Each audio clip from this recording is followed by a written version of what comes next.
Good afternoon, everyone, and sorry for delaying you today. Start with some opening comments before I turn to questions. Starting around 12:30 Eastern Time today, Iran launched nearly 200 ballistic missiles against a number of targets in Israel. The United States once again came to Israel's defense against these attacks, just as we participated in Israel's defense when Iran launched its April 13th attack. Our initial assessment is that Israel, with direct assistance from the United States and its partners, was able to successfully defeat this attack. This was a brazen, unacceptable attack by Iran, and every nation in the world must join us in condemning it. Secretary Blinken joined President Biden, Vice President Harris, and other members of the President's national security team in monitoring this attack as it was unfolding, as well as our response. As the President has made clear, our support for Israel's security is ironclad. We will continue to stand with the people of Israel at this critical moment. With that, Matt. Thanks. So I think this probably goes without saying, but just to make sure. So in terms of what happened in Israel, no damage, any U.S. facilities, no injuries, no nothing. At this time, we are not aware of any damage to U.S. facilities. As you know, we issued an order earlier today for our personnel, State Department personnel in Israel to shelter at their homes. We have full accountability for all our personnel. We're not aware of any civilian casualties inside Israel, let alone an American citizen casualty. There is one report of a Palestinian who died in the West Bank, but no damage to any U.S. facility either. And then both you and the National Security Advisor just a few minutes ago talked about the brazen and unacceptable escalation. But does the administration see anything that Israel has done over the course of the last 3 weeks as escalatory? So certainly they have done things to expand the conflict. But if you look at the actions that they have taken, they were bringing terrorists to justice, terrorists who have launched attacks on Israeli civilians. If you look at what Iran did today, we have been warning for some time about the threat posed by Iran arming and funding terrorist groups across the Middle East. And the attack today just demonstrated the danger of those actions. What you saw was Iran launching a state-on-state attack to protect and defend the terrorist groups that it has built, nurtured, and that it controls. So there is a difference between the actions that we have seen Israel take to defend its civilians and what we see. We've seen Iran take. They are equivalent. I just wanted to make sure that you didn't see. No, we have certainly seen we've certainly seen Israel expand the nature of its attacks against Hezbollah, but it is a very different type of attack than what we saw today from a state actor against another state. Okay, and then last one, and this has to do with Lebanon and the northern front. The situation there. Is unstable and uncertain. I know that you guys have been asking Americans who might want information about assistance and possibly leaving to sign up on a form. Can you give us an update on the numbers of those and whether or not you're planning to do anything in the way of the U.S. government capabilities for further flights or ferries? Sure. So you're right. As we often do in these situations, we have directed U.S. citizens who are in Lebanon to register with the State Department for information, and especially for information with how to depart Lebanon, and we're providing them whatever information we can. We have had as of today, around 6,000 American citizens in Lebanon who have registered with us for further information. Should be clear, not all of those American citizens are seeking assistance with departing. People are just looking for information. They're looking for options. There are a number of American citizens who live in Lebanon who have lived there for years and do not want to depart the country. So in terms of the status on the ground, the airport is still open. Commercial flights are operating, although they are available at times at reduced capacity. We are working right now with airlines to provide additional flights with more seats for American citizens. It's something that we hope to turn on in the next few days, and we will be in touch with American citizens if and when we're able to expand that capability. How do you ensure that the seats reserved for Americans?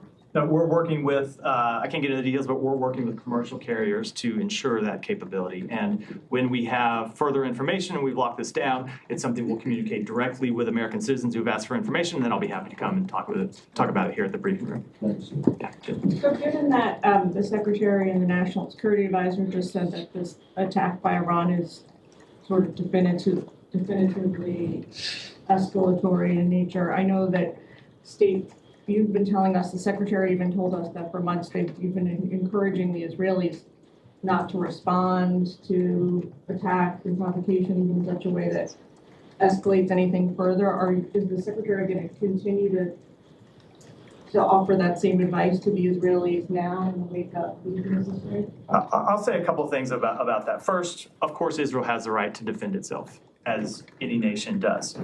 In terms of what Israel's response will be, of course, there must be consequences for Iran for this attack. We've made clear that there must be consequences. I'm not going to get into what those consequences are today, but there are things on which we will be coordinating with our Israeli counterparts. And I think in the immediate aftermath of this attack, we are going to coordinate with them on what any response might be.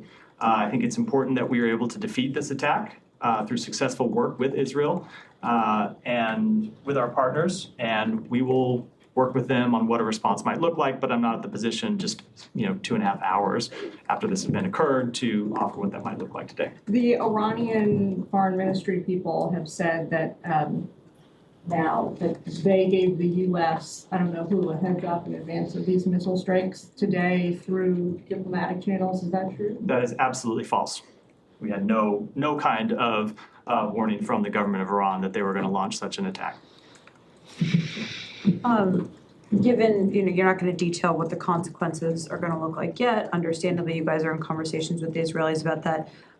Can you give us a sense for how U.S. officials are thinking about this right now in terms of magnitude of a response? Will it be more severe than the U.S. response to the Iranian attack on Israel in April, given your... So I think it's too early to get into what the response might be. As I said, we're just a couple hours after this event having occurred. It's important that all of us inside the United States be able to take stock of the attack, be able to take stock of what occurred. As I said, there are initial assessments, but we need time to collect all of the information, and then we need time to talk with our Israeli counterparts, and we need time to talk to other partners in the region about the way forward, and we'll do that over the coming days. But it is clear that this was once again a significant escalation by Iran. When you see Iran launching attacks on another state, ultimately to come to the defense of a terrorist organization, it is an escalation, and Israel has the right to defend itself, but we will coordinate with them on what any response looks like. How much more worried are you about a regional war today than you were in previous days before this attack occurred? So I've gotten that question a number of times over the past year, and I never want to try and calibrate our level of concern, only to say, or other than to say that preventing the outbreak of a full-scale regional conflagration has been one of our priorities since October 7th. It's something that we immediately identified was a risk after Hamas launched its brutal attacks on Israel, and something that we have been working to prevent. There have been a number of times in the past 12 months where it looked like we might reach such a conflagration. April 13th is one of them, quite obviously. And the United States, through a combination of deterrence and diplomacy, has been able to prevent such an outbreak of full-scale war. And we will continue to try and prevent an outbreak of full-scale war in the days and weeks ahead. Just a few more questions. Is Iran's nuclear program a legitimate target for an Israeli response? Again, I don't want to get into, and this is not to to say that I'm ruling anything out and that I'm ruling anything in, but I would answer any question this way, which is, we want to have these conversations directly with our Israeli counterparts over the coming days. It's clear that this was an unacceptable attack, and as we made clear before this attack, there will be consequences for it, but I think it's appropriate that we discuss those consequences with our Israeli counterparts before we talk about them publicly. Any other countries involved in defending Israel alongside the United States? There were partners, as I said in my opening comments, who assisted in the defense of Israel. I will let all of those partners speak to their own actions. And last question, is the attack over as far far as the U.S. assessment is? Certainly this initial wave of an attack is over, which is not to say that there are other waves coming, or that there, is not to say that there are other waves coming. We saw an initial attack earlier today against the state of Israel. Certainly it would be incredibly reckless and would continue to be escalatory were Iran to launch further attacks on Israel, and we'll be monitoring in the hours ahead. Yeah. There have been a lot of parallels drawn between Iran's attacks on Israel we saw in April and what happened today. The big difference is that back in the spring, Iran did message for weeks the kind of attack it was going to carry out against Israel, as opposed to this time around. It seemed to be very sudden by comparison.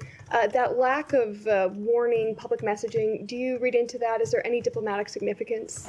I don't want to try to make assessments about why Iran made the decisions it made, or why it kind of telegraphed them publicly last time and didn't do so this time. Obviously, we had some indication that an attack might be in the works. You saw us talking about that. We made clear, we gave warnings to our Israeli counterparts about it earlier today, and I think they came and read out some of those conversations publicly. So we had indications that there may be some such attack. I can't speak to why they made the decision to not telegraph it as publicly as they did last time. It doesn't change the fundamental nature of the attacks, which is that this was an unacceptable and brazen action by the state of Iran. I know you want to have conversations with your Israeli counterparts about what their response will be, but can you say anything about, are the discussions happening now? Have Israeli officials laid out any potential options for retaliation? There are discussions that are ongoing. There were discussions that were happening between the United States and Israel as the attacks were unfolding. There were discussions that were happening from officials in this building, officials in the White House, and I won't speak to the Pentagon, but I would assume by officials at the Pentagon in the immediate aftermath of the attacks, just in the last couple of hours, and those conversations will continue through the rest of the day and, of course, in the days to come. Yeah. Thank you. Matt, did the U.S. have any indication whether or not they were successful that the Iranians intended to strike U.S. interests or assets in the region? I'm going to defer to the Pentagon to speak to specific operational details as to what the Iranians might have been targeting. They're obviously in the best position to monitor that and to speak to it. And I know they're having a briefing later today. I'll defer that question to them. Okay. I mean, we understand that the embassy had all of its employees go home and shelter in place. Just want to confirm that was out of an abundance of caution, knowing that an attack on Tel Aviv might be in the works, and so we took that step out of Tel Aviv and potentially Jerusalem as well. So we took that step out of an abundance of caution. But in terms of what specific sites Iran was targeting, I will defer to my colleagues at the Pentagon. Okay. In terms of the partners that you mentioned were engaged this time, without getting into specifics as to who it was, were there fewer partners? Was there less support for their engagement this time around? I think that's still specific. Maybe it's a generality. Either way, I'm just not going to get into it, other than say that there were partners that were engaged with us in this defense of Israel, and I will let every country speak to their own participation. Okay, it's not a specific. It's just, I mean, it's more specific than I'm willing to share at this point. And just to clarify, I understand consultations are ongoing with the Israelis. What does the U.S. believe is the right course of action now, a response or diplomacy? So again, I think it is important that we have those conversations with Israel before we read them out publicly. Obviously, we do not want to see this conflict continue to escalate. That said, we have been clear that there must be consequences for this attack, and I think it's important that we discuss this issue privately with our partners before we read them out publicly. Okay, and in previous instances, it had become known that that part of the way, as you mentioned, the U.S. deterred Iran from taking action was through diplomacy, including the pushing of the potential of ceasefire talks, a potential breakthrough in Gaza. That seems remote now. What is the status of ceasefire talks, either in Gaza or in Lebanon, that the U.S. had been pushing in the weeks prior to these developments? It's a really good question, and I will say, I went into some of this detail here yesterday. Where we are on the ceasefire talks in Gaza is that the terrorist group that Iran funds, Hamas, has been unwilling to come to the table to engage the past several weeks. So yes, it's true that we have not been able to advance these ceasefire talks, but it's not because of any lack of effort by the United States or our partners in the region. It's because the terrorist organization that Iran has sponsored for years and years and years has refused to come to the table. So if Iran wants to use the breakdown of ceasefire talks as an excuse for its actions today, it needs to point to the terrorist group that it controls. It's Hamas that has been responsible in recent weeks for the breakdown of those talks. Is it your understanding that that was one of the reasons that they decided to? No, I was responding Okay, to the just to the question. No. Last one clarification. I mean, obviously these talks require time, resources. It engages top U.S. officials. Are they still a worthwhile investment of the U.S.'s time when it appears that other parties are not? No, look, engaged in we are that? going to, so we are not going to give up on reaching a ceasefire in Gaza because we believe it is the best way to free the hostages. It is the best way to alleviate the suffering of the Palestinian people. It is the best way to ensure long-term peace and stability for the entire region. So no, of course we are going to continue to stay engaged on this. But in any kind of ceasefire talks, when you're talking about two parties to a conflict, you need both parties to engage. And right now we have a refusal to engage by one of those parties. Sorry, that's Gaza and Lebanon as well, or have you abandoned the In second Lebanon, one? so look, we ultimately do want to see a ceasefire. We ultimately want to see a diplomatic resolution. But as I said yesterday, we do support Israel's right to defend itself against terrorist organizations. Hezbollah has continued to launch terrorist attacks across the board, and Israel's taking steps to defend itself against those attacks. Thank you. And you mentioned there was, before the attack, that you weren't told by the Iranians that they were going to attack, but you'd had some indication.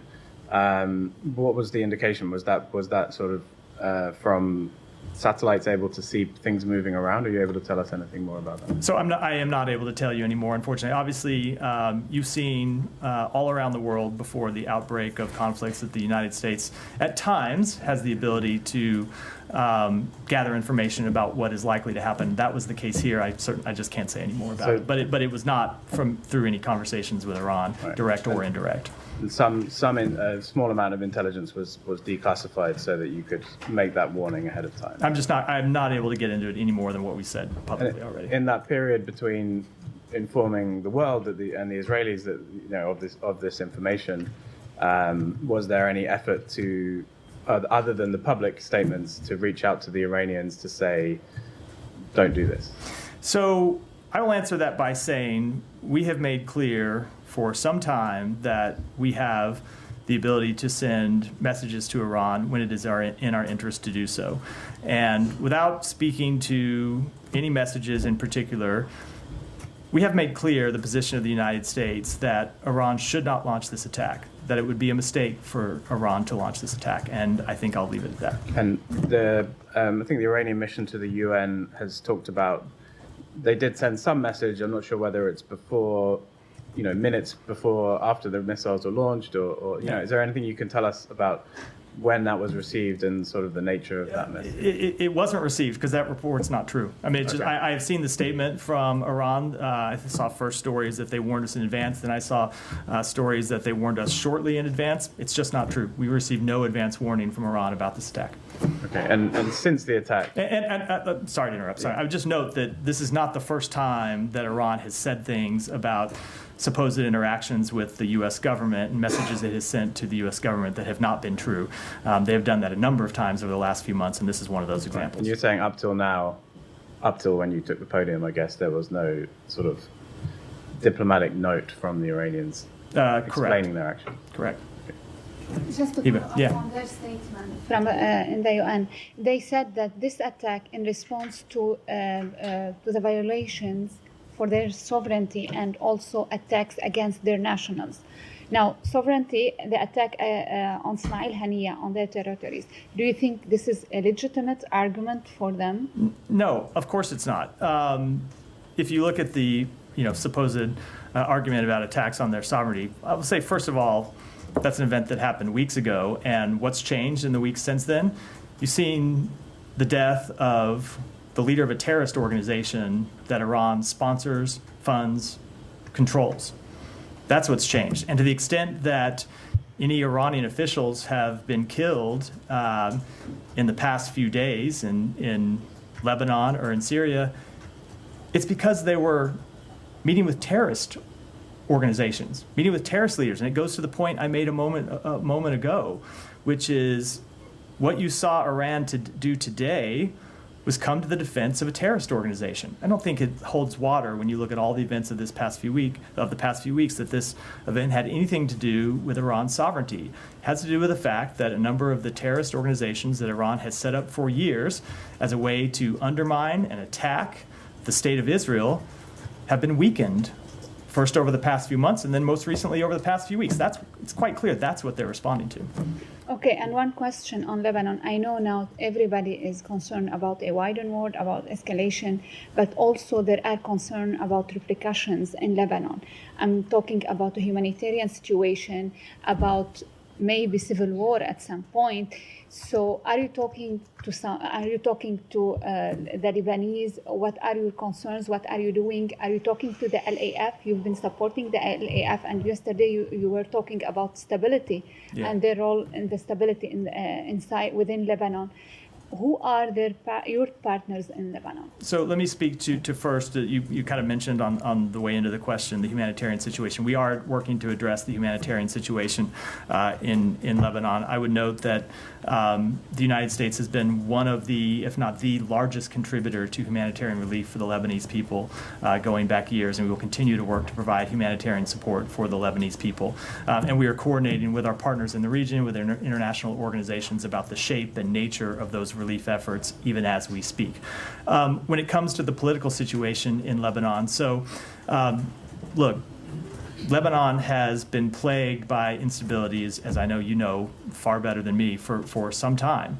And certainly not the only, but one of the driving factors of Lebanon's instability has been the fact that Hezbollah plays a significant role in the political organization of Lebanon and has held a veto over Lebanon's ability to move forward with a new president, and has held a veto over the security situation of Lebanese civilians.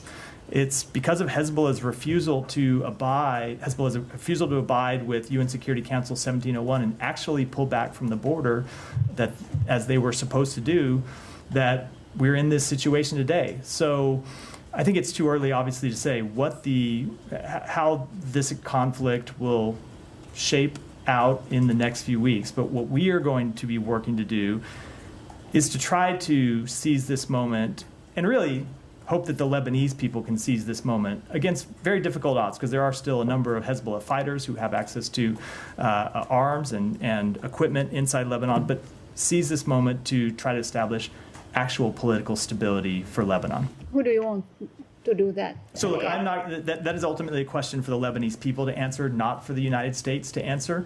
But when you see the degradation of Hezbollah inside Lebanon, which has been such a destabilizing force to the country, hopefully, and you can't predict that it's going to happen, but hopefully that's an opportunity for other political actors in Lebanon to step forward. Yeah.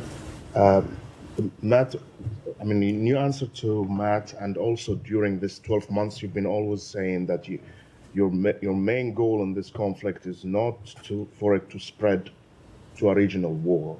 And I believe now we are maybe one step further from it, a regional war.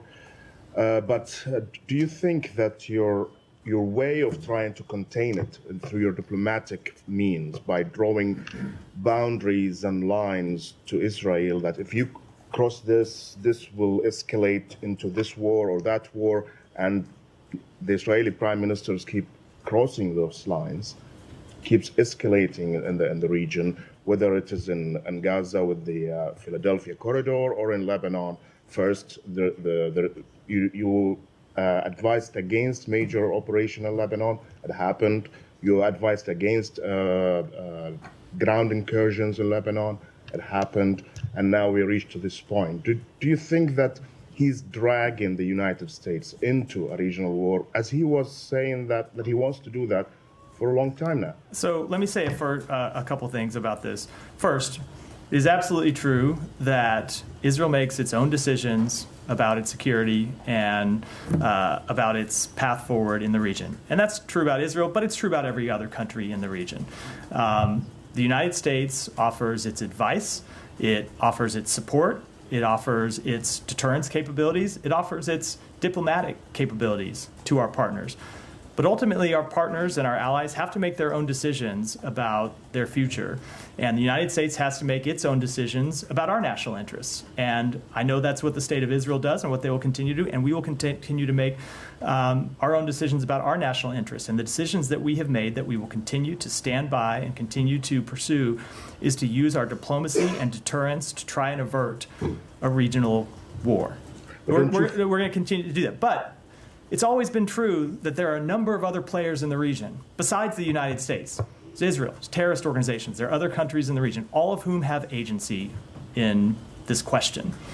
And what we will continue to do is use our diplomacy, use our deterrence to try to achieve the best outcome possible.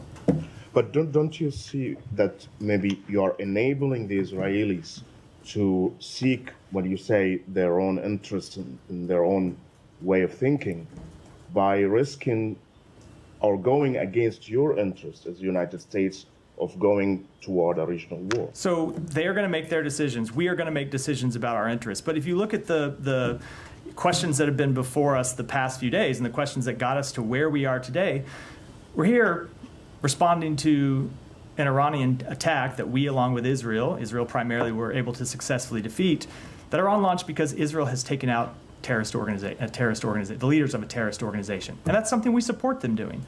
So while there are certainly steps that Israel takes with which we do not agree, and we have been quite clear about that, we do support them taking out the leaders of a terrorist organization. We support them degrading a terrorist organization. Those are steps that the United States would take as well. Those are steps that Arab countries in the region would take. Doesn't mean we always agree with the way that they do it, but we fully recognize their right to do it, and we're going to continue to have conversations with them about the best way forward.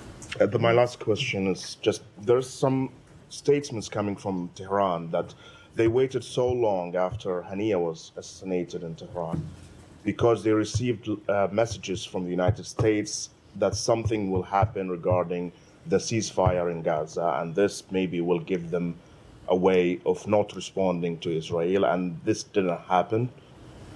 Did you give them this message? So we made clear through a number of diplomatic channels. I'm not going to talk about our direct communications with Iran, as I never do, but we did make clear through a number of diplomatic channels that the situation in the region was very tense and that the ceasefire talks were at a very delicate nature, and Iran should not do anything to upset those talks.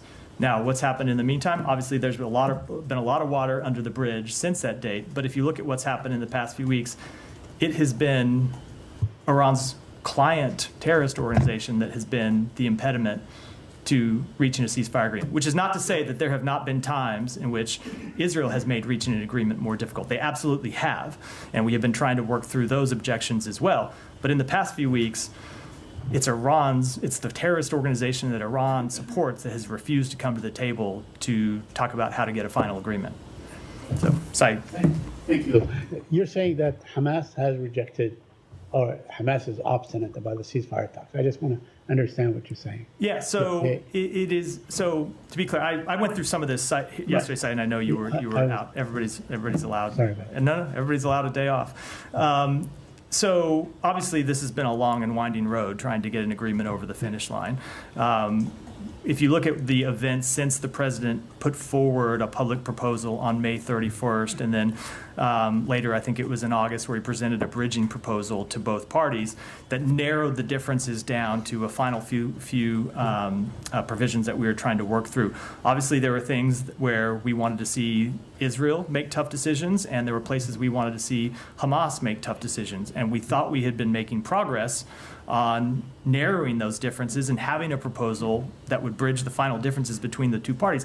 And then in the past few weeks, Hamas just stopped engaging with the mediators, with Egypt and Qatar. So right now, which is not to say that there aren't, as I said in response to one of the other questions, not to say that Israel, if we can get back on track, doesn't have difficult decisions to make. They will have difficult decisions to make, and we will be pushing them to make those difficult decisions.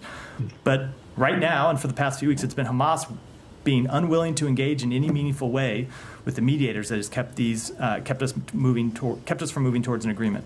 Yeah. But a couple of things. Has Israel engaged in a meaningful way in the last week? We have been engaging. So they never responded when you guys put forth that proposal for a 21-day ceasefire. So let's keep things separate. We're talking about the ceasefire proposal in Gaza right now. They have been engaging with us on a meaningful way. I can talk about that. Okay. When Saeed's on, I can come back and talk about that. About the That's what you're we're talking about the proposal in Gaza. Just to follow up, although Hamas did accept the proposal as was suggested by the president Sorry, on May ju- 31. They accepted it. Just to be clear, before you And go in on your fact, they question, keep that's not accurate. saying, It's not accurate. they keep saying, we accept it wholly. I know, they didn't. Okay. I can tell you, having Okay. looked at the text Okay. of the original proposal and looked at the text of the response, But- they accepted some provisions and proposed changes to others. That's not an acceptance, that is a negotiation. Yeah, but, a couple of things on this point. I mean, you mentioned that Israel has a right to go after terrorist leaders and kill them and so on. Israel has been doing this for decades. They've killed scores of Palestinian leaders, scores of Lebanese leaders, and so on over the years. Has that in any way really listened the conflict, resolved the issue, brought peace to the region, arrived at resolution of the conflict? There is And do you believe? Do you believe that what Israel is doing now is basically makes it safer? There has been a long history of violence in the Middle East. Decades and decades of violence. And you have heard the Secretary talk about one of the things we would like to accomplish is to break that cycle of violence and ultimately reach resolutions to establish an independent Palestinian state, which of course is the absence of which fuels much of the insecurity in the region. We would like to see Israel normalize its relationships with its neighbors. But in the meantime, that does not mean that Israel should not defend itself against terrorists that are committed on killing its civilians and destroying its state. Any country would do that. Mm-hmm. Okay, let me ask you, just shift gears on the aid issue. ProPublica published a report saying that Israel deliberately blocked humanitarian aid to Gaza, and there were 2 U.S. government bodies that told that to the Secretary of State, but he basically rejected it.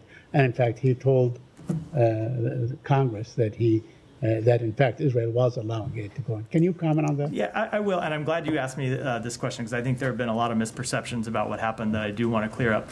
So it is not at all uncommon when the United States government is looking at difficult questions for different agencies inside the United States government to come to differing conclusions, or different bureaus and components inside an agency to come to differing conclusions. And that's what happened here. You had a number of components of the department that were making recommendations. You had other agencies inside the U.S. government outside the State Department who were providing information to the Secretary. And when the Secretary got all those recommendations, in a number of meaningful ways, they conflicted. You had some people making one set of recommendations and other people making, if not diametrically opposed recommendations that conflicted.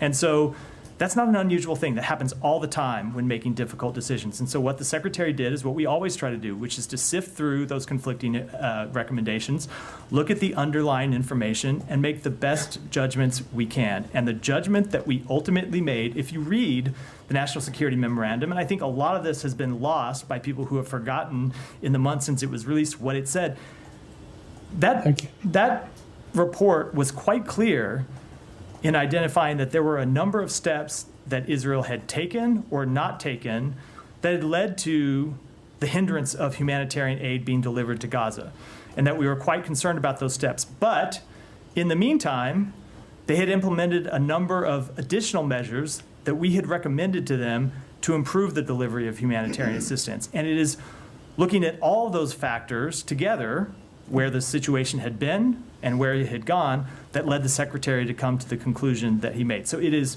far more complicated than the kind of headline or tweet version of this situation that I know often gets written up. I will say, the final thing I will say about that is, this is an ongoing situation where we constantly monitor the situation, identify deficiencies, engage with the government of Israel, engage with the UN and humanitarian partners in the region to try to correct those deficiencies, and then move forward. And our assessments, because we're not done making those assessments, will continue. Can I follow up on that? Yeah, Tom, go. Oh, yes. Just a specific follow-up on that. You talked about these different parts of the State Department making different recommendations. In the ProPublica story, and I guess we know about this from the NSM, but if you were going to look to parts of the U.S. government to tell you on the specific question of whether a country is blocking the delivery of humanitarian aid, wouldn't you look to USAID and PRM in this building? Aren't they exactly the two parts of the government that you would ask that question? So I would look to them. I would also look to our experts in the region, our experts in the bureaus that cover the region, as well as other U.S. government agencies. And that's what we did. And without speaking to the recommendation of any individual component, any individual bureau or agency, because it wouldn't be appropriate for me to do that, the Secretary got conflicting recommendations and had to resolve those. Doesn't it suggest, and isn't the Secretary's decision based on recommendations? He's taken the expert recommendation on that specific humanitarian question and considered it looking at the political and strategic other influences and made a decision. But the actual technical advice from the two agencies involved in that specifically was that they are blocking it. So this is not a comment about the question, but it is a comment about some of the criticism that the Secretary has received. One of the things that I have found over the years in government is when there are conflicting reports, the side that had the opinion that you agreed with was the expert side, and the other side was a bunch of political hacks. And that is always the way that people interpret these. We look at it as all of these officials who made recommendations had expertise, and the Secretary valued all of their expertise equally, and ultimately took their recommendations, but also dived into the underlying facts and dived into not just looking backwards months and months and months, but what the change in the situation and the change in the delivery of humanitarian assistance when we made that assessment, and found that to be just as important as the events that had happened in the previous months. And the report's language reflected all of that. We were quite transparent about how we had seen the situation change over time. But wait a second. I don't understand how you can say the Secretary valued all their expertise equally when he rejected the side that... So you can value someone's expertise and still disagree with, I value very much your reporting, Matt. I disagree with some of the stories that you write. You can value first of all, I question that. You can value someone's expertise and still disagree at times with their recommendations when you have conflicting information. It's just, wait, so there was conflicting information? You had conflicting assessments from different bureaus inside the department. Okay, but assessments were based on facts on the ground, right? They were based on... Right? They were... What was happening on the ground? So it's not just... So unless one of these two bureaus just got it wrong and didn't, then they were giving their... No. It is, their assessment was based on the facts, no, right? It is not just an assessment of facts on the ground, but how facts changed over time, which is one of the things we laid out in the report, that if you looked at the actions by the government of Israel, and as important as actions at time inaction, things that we had recommended they do that they didn't take, we concluded that some of the actions they took and some of the inactions, things that they hadn't done, had led to a slowdown in delivery of humanitarian assistance. But we had intervened with them, and they had taken a number of meaningful steps in another direction that led us to make the assessment that we did. To the point where now everything is just fine. As I said, it is an ongoing assessment, and we constantly see deficiencies that we try to alleviate. The situation is nowhere close to fine. Yeah. On the Israeli raids into Lebanon, just first of all, I mean, do you have any updates on your assessment of what's happening in the ground, if these remain limited as has been described? So as of today, we have continued to see limited targeted raids. I won't speak to the future, but that's what we've seen as of this point. And I think the Israelis have spoken about these going back some way in time as well, actually. Is that your understanding that they have been... they were going on to the well before? I think with that level of detail, I should, about a military operation, I should defer to them to speak. Okay, and you talked about this combination of deterrence and diplomacy. So and you're going to be consulting with the Israelis in terms of the response to Iran. Are both of those things that you're talking about important in your discussions with the Israelis now? Both deterrence and diplomacy? Of course, they always are. Okay, and on the point about... I just wanted to sort of get you to reflect on where you were at last week at the United Nations, a joint call with a number of countries urging restraint, de-escalation, a 21-day truce.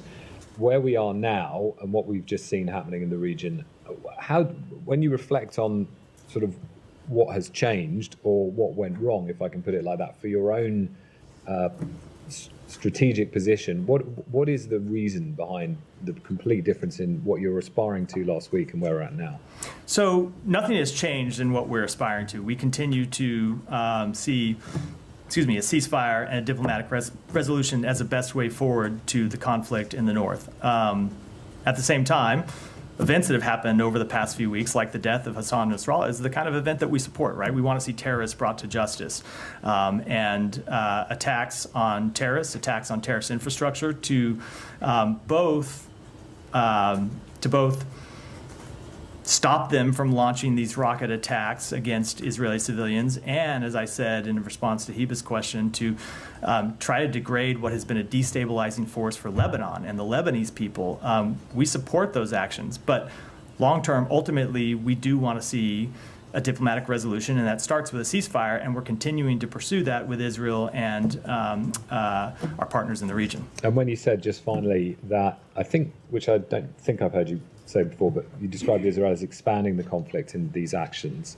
And you also then said you talked about the death of Nasrallah, and perhaps we're also alluding to Hania, I don't know. But when you said that terrorists are killed, it doesn't mean we always agree with the way they do it. Is that something you'd apply to either of these cases? It's not a comment I'm going to make with any specific, for any specific strike, because as we've gotten into a number of times, when it comes to those types of assessments, a number of factors we have to consider. But I think it's true when you look at any government that launches military operations, we might look at it sometimes and come to different decisions, either for tactical reasons or strategic ones. Jillian, go ahead. The Secretary's op-ed in Foreign Affairs today, he writes, the Biden administration's about the Middle East. The strategy has put the U.S. in a much stronger geopolitical position today than it was 4 years ago, given what you've just laid out.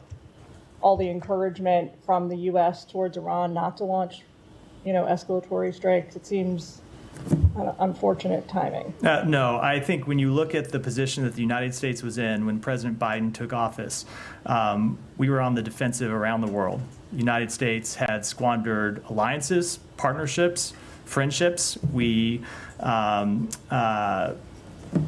were pulling back in our engagements in Europe, in Asia, in the Middle East. People didn't know whether they could count on the United States or not.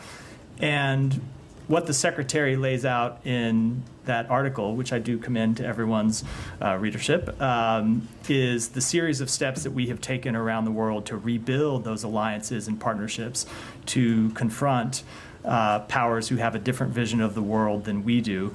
And I'll also note that one of the things the Secretary always hears in his travels through the Middle East, and I've witnessed this firsthand, is countries in the region welcoming U.S. engagement, wanting to see continued U.S. engagement, and oftentimes saying you are the only country that can play this diplomatic role. There's no other country in the region or the world that can play a role in trying to de-escalate this conflict, and so they want us to stay at it, and we'll continue to stay at it. So then why wasn't the U.S., the Biden administration, able to dissuade Iran from launching today's attack? Look, I think Iran has